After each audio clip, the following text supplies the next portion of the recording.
বাবার পেশা নিয়ে কখনোই লজ্জিত হবেন না। আপনার কাছে যেটা অল্প, বাবার কাছে সেটা রক্ত ঝরানো গল্প। শ্রমিক ভাইদের উদ্দেশ্যে এই বার্তা দিচ্ছি, আপনারা হয়তো বিভিন্ন কোম্পানি, ব্যবসায়িক কিংবা কোনো দোকানদারের কাছে কাজ করেন, আপনার পাওনা টাকা দিচ্ছে না।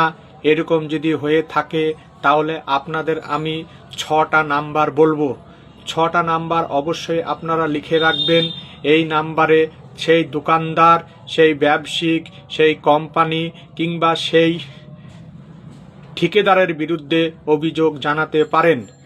155-214, আরেকবার বলছি 155-214, এই নাম্বারে যোগাযোগ করে তার বিরুদ্ধে অভিযোগ জানাতে পারেন।